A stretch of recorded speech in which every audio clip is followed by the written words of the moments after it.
मालवण तालुक्यातील आचरे गावात रविवारपासून जगप्रसिद्ध अशा गावपळणीला प्रारंभ झालाय। आचरे गावचे ग्रामदैवत इनामदार श्री रामेश्वराने कौल दिल्यानंतर दुपारी तोफेचा आवाज झाला आणि श्रीदेव रामेश्वर मंदिराचा दिंडी दरवाजा बंद करण्यात आला। त्यानंतर आचरेवासियांनी मिळेल त्या वाहनाने तर कोणी चालत वेशीबाहेर जाण्यास सुरुवात केली। 3 दिवस आणि 3 रात्रींसाठी गाव सोडताना ग्रामस्थांनी आपल्या सोबत गुरेढोरे घेतली होती। गावाच्या वेशीबाहेर राहुट्या उभारण्यात आल्या असून चौथ्या दिवशी गाव भरण्याचा आदेश श्रीदेव रामेश्वराने दिल्यास गाव भरेल आणि श्रीदेव रामेश्वराने कौल न दिल्यास आचरेवासियांचा वेशीबाहेर मुक्काम हा आणखी एक दिवस वाढणार आहे। पूर्वमातीप्रमाणे गाव घर चतुर्सीमा राखण्यात गावाची जय धाम बाहेर घालून गाव भराच्या बळावर मांडणीच्या तेजावर बारांच्या जापावर पूर्वकरिता सुरू आहे। उद्या बॅग पेटतल्या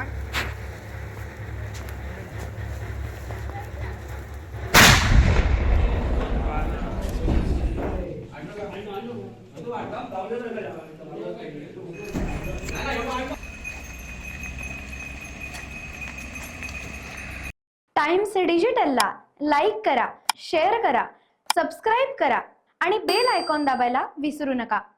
टाइम्स डिजिटल।